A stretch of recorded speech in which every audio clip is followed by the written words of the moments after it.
Hit record and take it away. So, hi everyone, and welcome back to Thursday Call.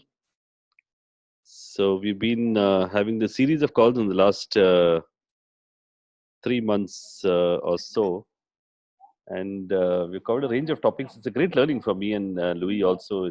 We're going along this journey, and so today I thought we'll do something unique, and that's something called as a lean business canvas. So, you can hear me, right, all of you? Yes. Perfect. Okay, Yep. I just good. don't see if it's recording or not. Do you have the? Oh, perfect. Okay. It is, yeah. So that's fine.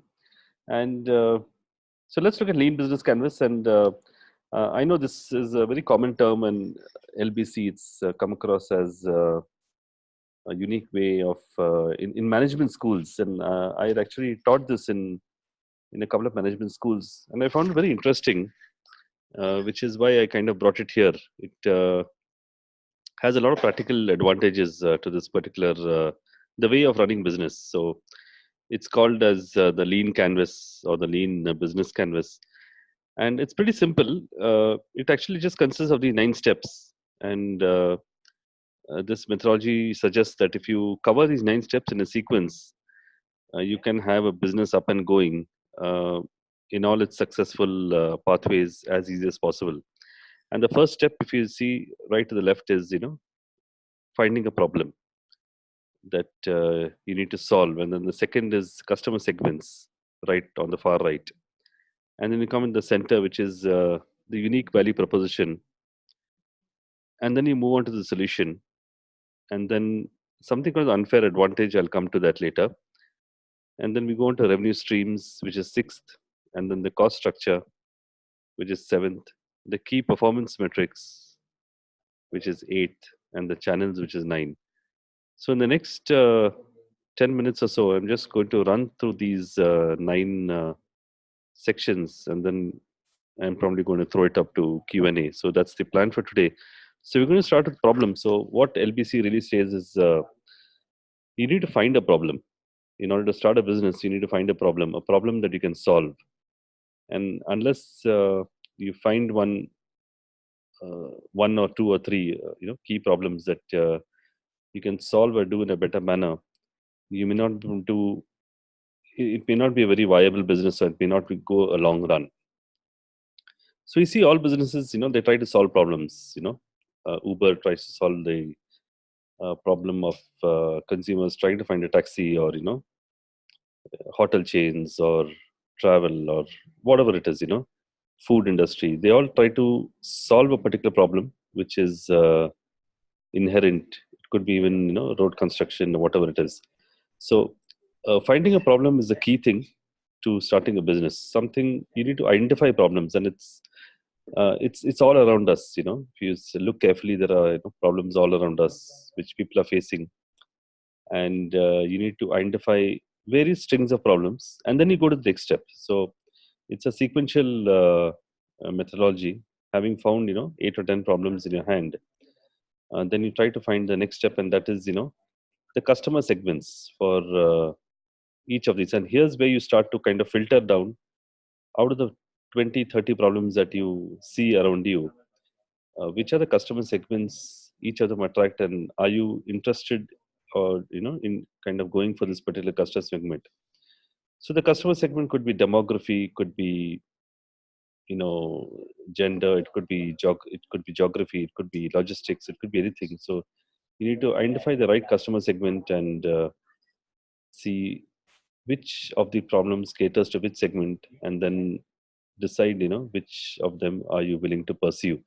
So it's like a conical thing coming down, sort of the 20-30 problems, narrowing down to maybe a few problems that you may be interested to handle. And then we come to something called as uniqueness. So is there something unique that you have, which can differentiate you, uh, or in terms of your own inherent strengths, which can ensure that you can address to those customer segments.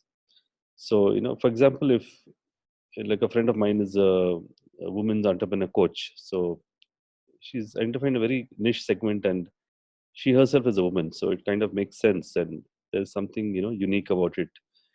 Or it could be something in sports, and so there's a problem that a person found in sports for teenagers, and so there's a exact segment that he's identified, and of course he's been an ex-footballer in the state level, so that makes some sort of a unique proposition that he has to offer.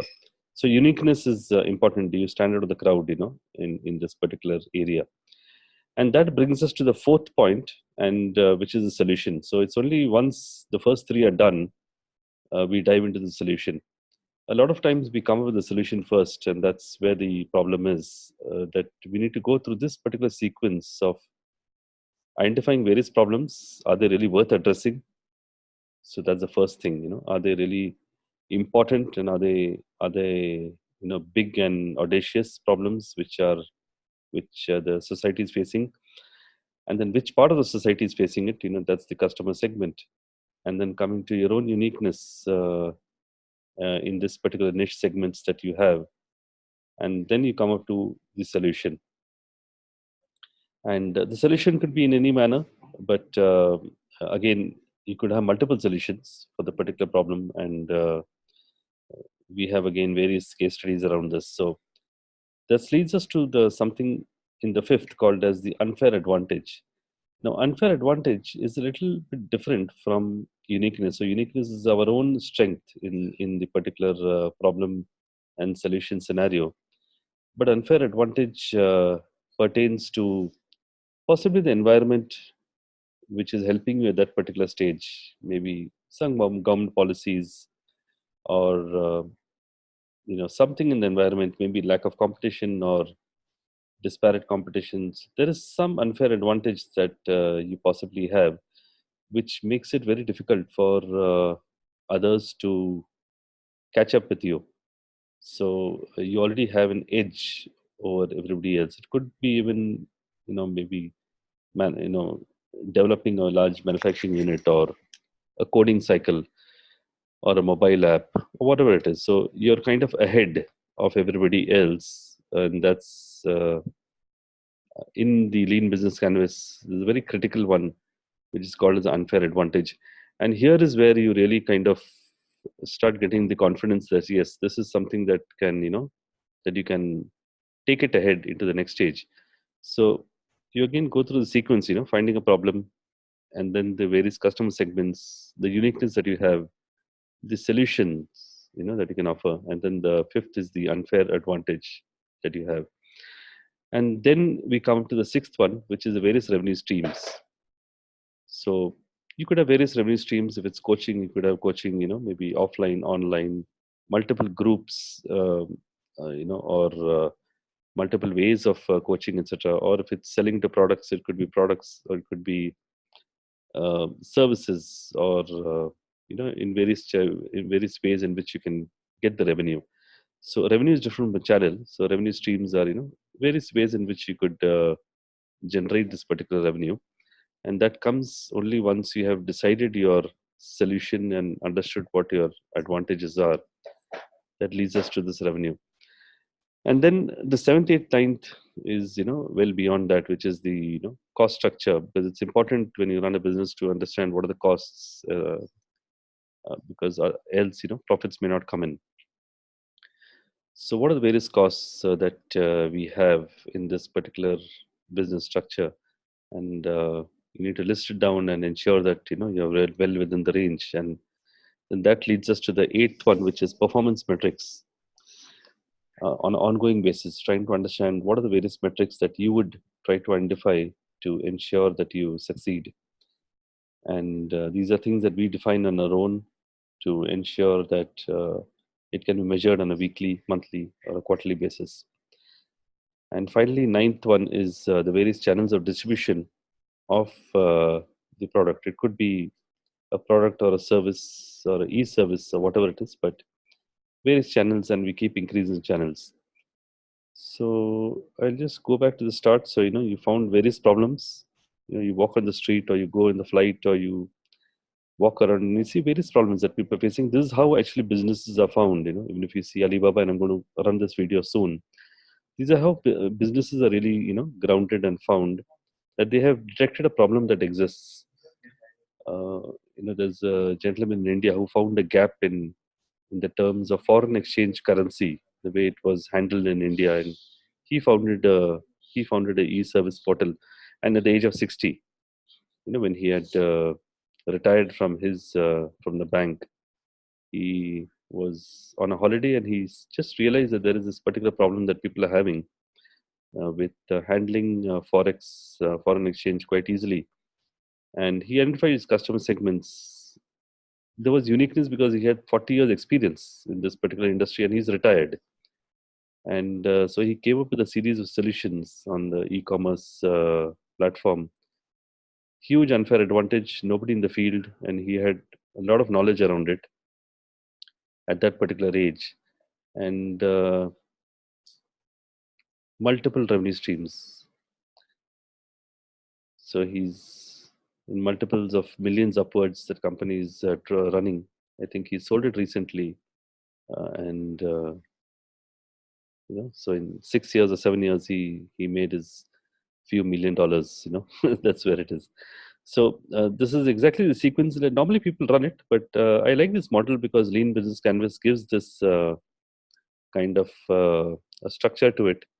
So it allows us to understand what exactly what we're doing, and it's good to just kind of sometimes get to basics. So I thought I'll just quickly share this video, and this is a very interesting video which you can just see.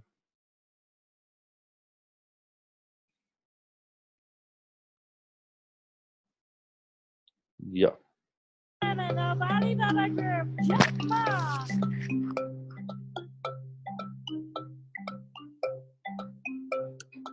Should be optimistic, always optimistic.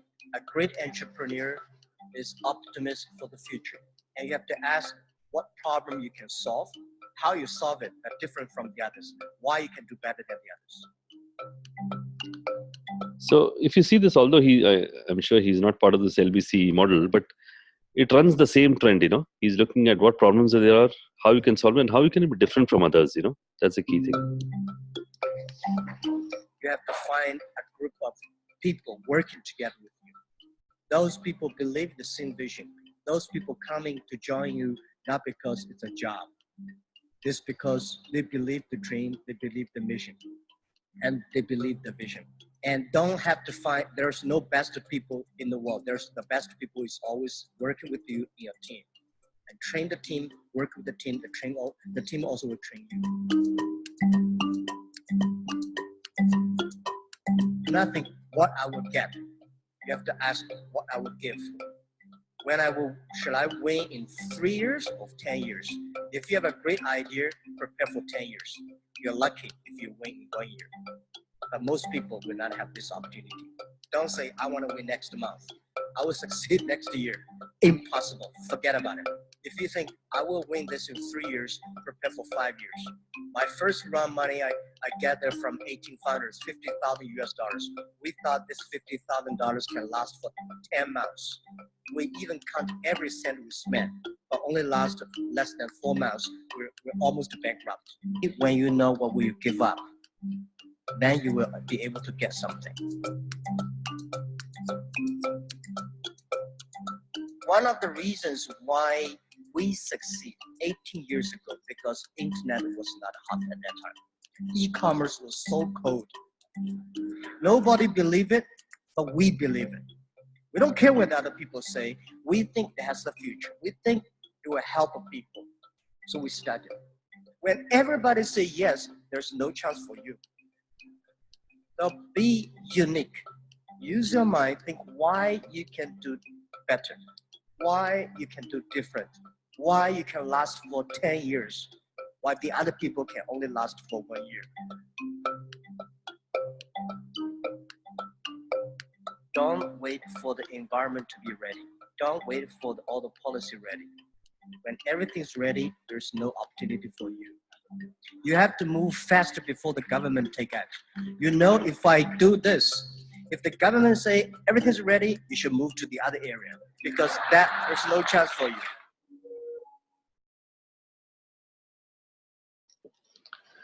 So, I found this particular video. I've seen a lot of Jack Ma's videos, but I think this sinks in perfectly well with the lead business canvas.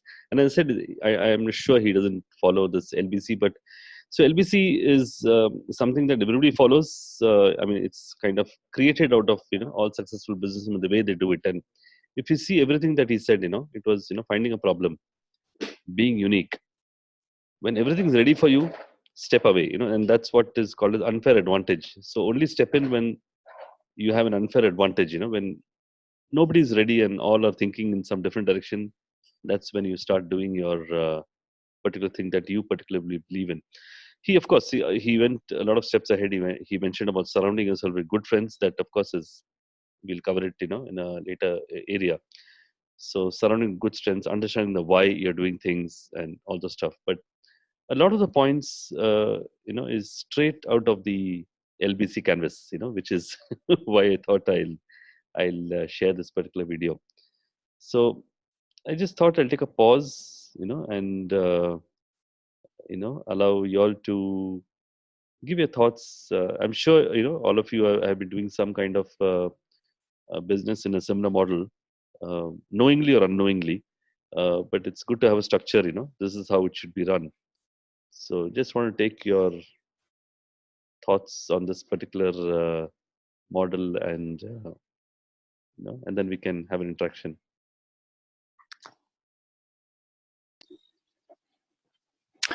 I hope you can hear me. Can you hear me? Yes, I can. Okay, cool. That was great. I mean, that's a true business model thought process right there. A lot of people in sales, unfortunately, have not been trained with that. And that long-term mindset that he talks about, don't think about where you'll be in 1 year. Think about where you'll be in 10 years. And that's part of the 12-week year philosophy too. And it's just, Rome wasn't built in a day. So I really like that. Absolutely. Completely agree with you. It's a long-term thing.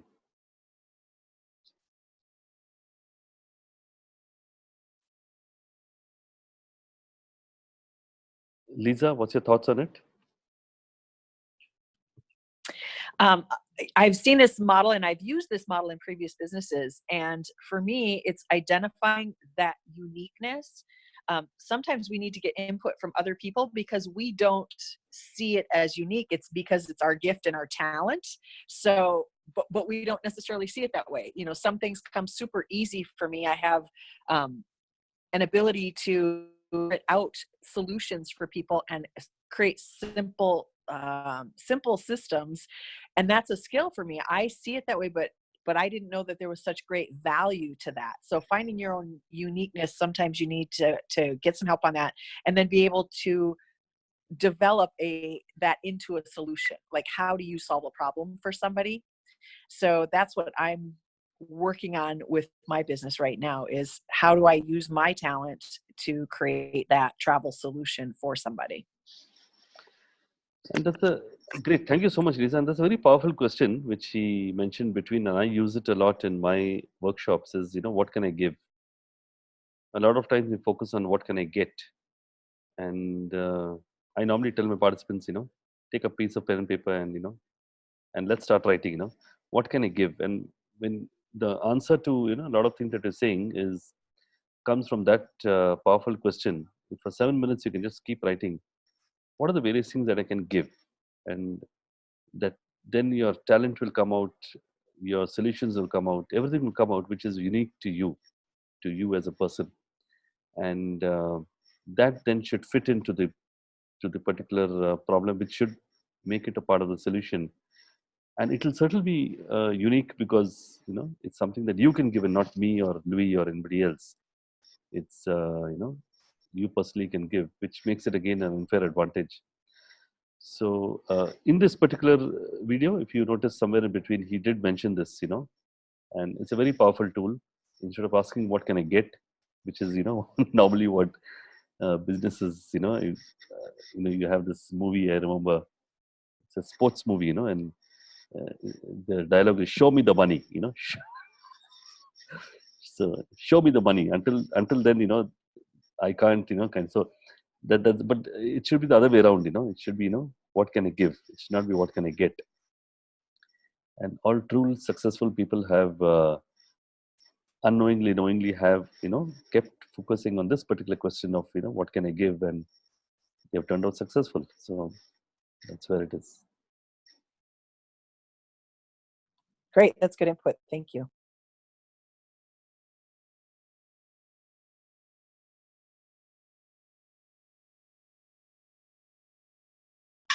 And I think the one thing that I know Lisa and I have learned this, and you guys have learned this too, Deepak and your team, and it still comes down to, yes, knowing your unique value, owning it, owning your greatness in the moment, and just going out there and doing it anyway, no matter what.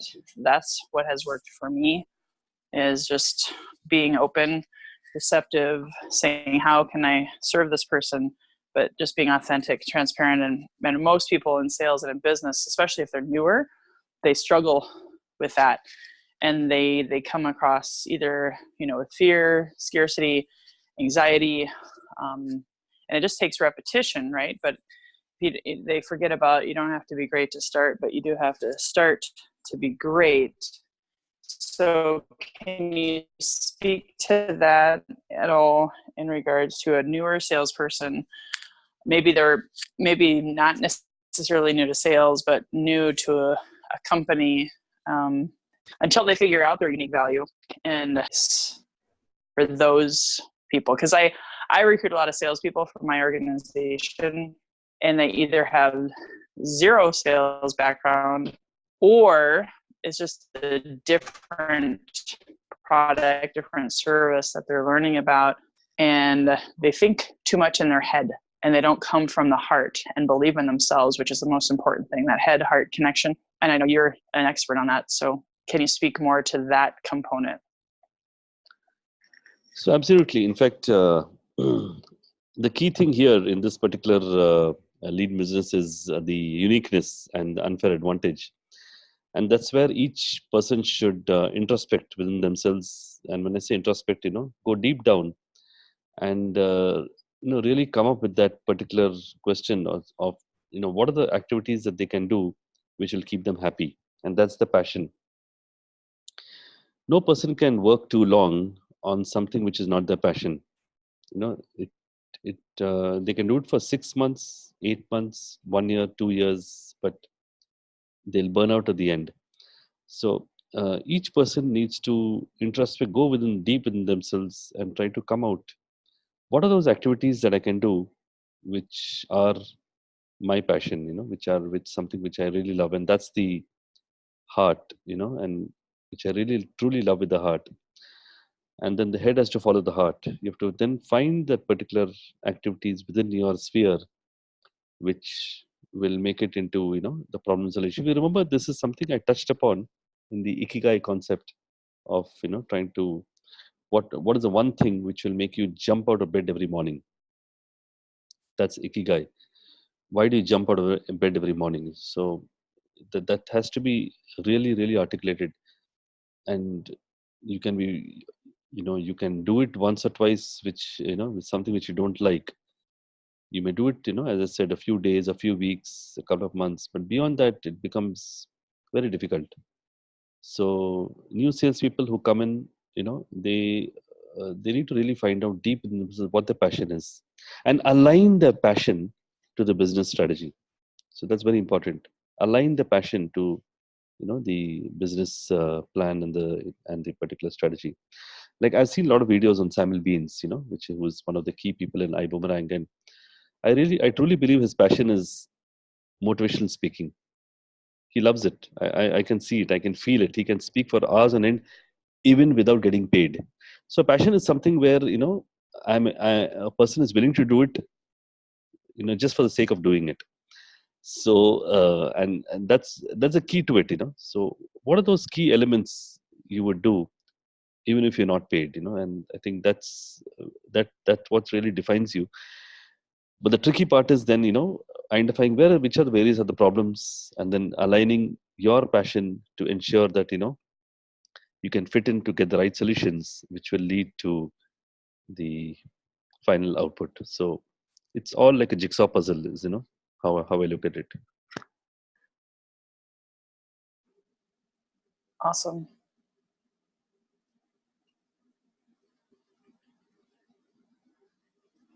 Great. And Lisa, I have a question for you. Since you showed up today, showing up is 80% of the success of life. And are you going to be on next Thursday's call? I'm going to be leading the call. Deepak has been so gracious and wonderful to lead these first 3 weeks of January. And I'll be leading next Thursday. And I have a couple of ideas in mind for topics. And I'd be open to your feedback. Do you think you'll be on next Thursday, Lisa?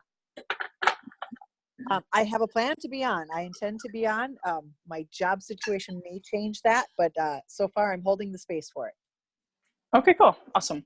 Well, I was planning on, either talking about lead generation, which I know I have trained you on before, but there's always more to cover, or talking about just the sales process, how to go from creating that lead, finding that lead, and then bringing it home and closing on it, which we call that sales mountain.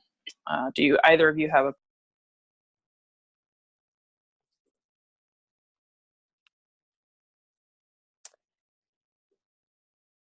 It's perfect. Can you hear me? Yes, now I can. Yeah. I lost Preference Lisa on? in between. Yeah. I think, Lisa, what's your thought on the sales lead process? For me personally, I do a fair amount of networking. So lead generation is just getting out there and meeting people. I mean, I can stand in the grocery line. It's taking that lead and actually getting them to close. That I think for me personally is something that I need more direction on. And I think that that's true of most people, because many of us, as we know, we can sit down and write a list of 100 to 200 people. And then how come that list doesn't turn into closed transactions? There's some sort of a disconnect there. Yeah. And I think I see it in many industries. Perfect. Wonderful. And that's really my passion. It's one of my things that I really excel at. So I will train on that next week. And Lisa, one thing too, I'll remind you and all the listeners, if you're listening to the recording, please, yes, hold on, let me finish this one. We always value your referrals. Please bring prospects, people that you know in business that you trust and respect. And especially for you, Lisa, that's what I call a unique value or gift of item of value that you can use as a way to follow up with leads for your business without being always hitting them over the head with the same thing or the same topic, or man, what can I do to follow up with this person? Well, now use this every Thursday as a leverage, as a tool. That's why I'm allowing my salespeople to come on this and enjoy the fruits of this, as long as you're building and taking, your business to the next level. This is one of the hidden values that can really bring value to those people, and they're going to be super grateful for you. And it's free for 2 weeks. Then they have to decide if it's worth it to them to stay on. And if they stay on and pay us, you get a referral fee.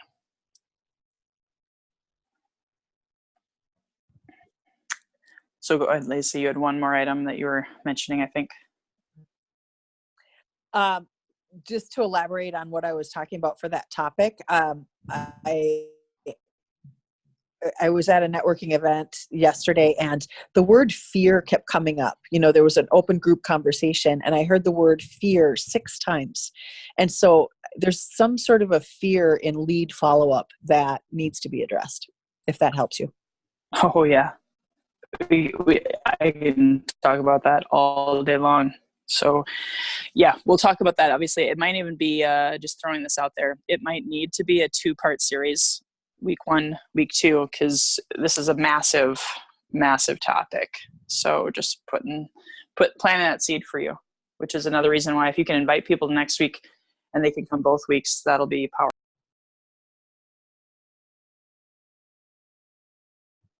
Great, thanks.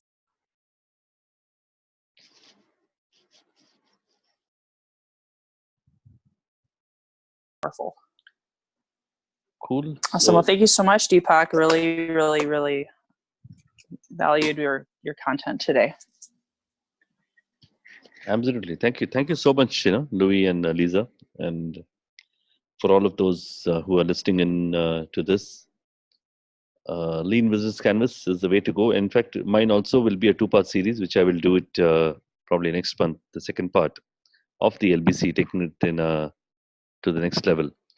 But looking forward to hear more about sales and lead generation next week.